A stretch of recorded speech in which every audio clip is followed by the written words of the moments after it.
Personaluri sanktsiები და უვიზოს გაუქმება მხოლოდ რეჟიმის წარმომადგენლებისათვის ევროკავშირის ოცნების წინააღმდეგ ამ სტრატეგიის გამოყენებისაკენ მოუწოდებს ALDE. ლიბერალებისა და დემოკრატების ალიანსის ამ პოზიციას ვკითხულობთ რეზოლუციაში, რომელსაც ცოტა ხანში უყრიან კენს ბრიუსელში. მანამდე ALDE-ს ლიდერებს ლუკა ხაჩიძე ესაუბრა, რომელიც პირდაპირ ეთერში გვერდდება. ALDE-ს პოზიცია არის ძალიან მკაფიო, რომ ევროკავშირმა ვიზაში უნდა ამოიღოს რეჟიმის წარმომადგენლები და მათი ოჯახების წევრები და რომ ამ ეგრეთ წოდებულ შავ სიაში პირველი უნდა იყოს ბიძინა ივანიშვილი.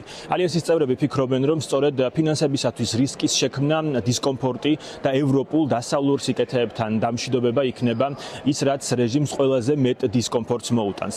გზას, რომელსაც ახლა ოცნება ადგას, ანუ პოლიტიკური პატიმრები, რეპრესიული კანონები და მედიისა და სამოქალაქო საზოგადოების დევნა, ALDE-ს ლიდერები უწოდებენ დიქტატურას. ისინი ფორმულას კამერასთან გამოეხმაურნენ ოცნების დეზინფორმაციასაც, რომ თითქოს ქვეყანა 2030 წლისათვის ევროკავშირის წევრი გახდება. პოლიტიკოსები ამბობენ, რომ ამ კურსის შენარჩუნების შემთხვევაში არათუ პროგრესი, არამედ მხოლოდ რეგრესი იქნება და შესაძლოა ევროკავშირმა საქართველოს კანდიდატის სტატუსით ჩამოართვას, რომელიც ახლა ისედაც მხოლოდ ფურცელზეა დარჩენილი. It's a critical situation in this moment in Georgia. That's the sad reality. საქართველოში ამჟამად კრიტიკული სიტუაციაა. საქართველოს მთავრობა ევროკავშირისგან უკვე მიმართულებით მიდის. როგორც იცით, მიმდინარეობს დისკუსია საქართველოსთვის კანდიდატი ქვეყნის სტატუსის ჩამორთმევის შესახებ, მაგრამ ასევე არსებობს სამართლიანი არგუმენტი, რომელსაც მეც უჭერ მხარს, რომ სტატუსის ჩამორთმევა როგორც სანქცია უკვე არადემოკრატიული საქართველოს მთავრობის მიმართ, ასევე გამოიყურება როგორც საქართველოს მოქალაქეებისთვის იმედის წართმევა. ჩვენ გვჯერა, რომ საქართველოს მოქალაქეებს კვლავ აქვთ ევროპული მისწრაფებები, მაგრამ ახლა ქართული ოცნება ართმევს საქართველოს მოქალაქეებს ევროპულ ოცნებას. საქართველოს მთავრობა მოქმედებს სრულიად არადემოკრატიულად და სანქციები უნდა იყოს შესაბამისი რეაქცია. როგორც მოხდა რუსეთსა და ბელარუსში, როდესაც ინდივიდუალური სანქციები დაწესდა მათ წინააღმდეგ, ვინც პირდაპირაა ჩართული მთავრობის გადაწყვეტილებებში და აზიანოს დემოკრატიული წესები საზოგადოებისთვის. This party, Georgian Dream, is very consequent. ოლიგარქმა ბიძინა ივანიშვილმა გასული წლის არჩევნებამდე განაცხადა, რომ თუ ისინი არჩევნებში გაიმარჯვებდნენ, პარტიებს აკრძალავდნენ. ასე რომ, ისინი უბრალოდ იმ დღის წესრიგს ასრულებენ, რომლითაც არჩევნებში მონაწილეობდნენ. ამიტომ ეს აღარ გვაკვირვებს.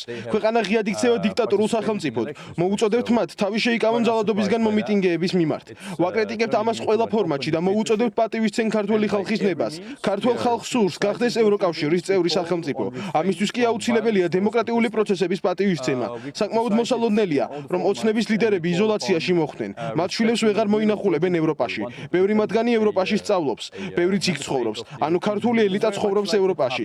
დაკავშირებულია ევროპასთან, სარგებლობს ევროპის უპირატესობებით. მაშინ, როცა ქართული ოცნება იწყებს სიძულვილის კამპანიას ევროკავშირის და ევროპის წინააღმდეგ. ასე რომ, ეს ბუნებრივად იმოქმედებს მათზე. ფიქრობ, ამ საკითხში ჩვენ მკაცრები უნდა ვიყოთ.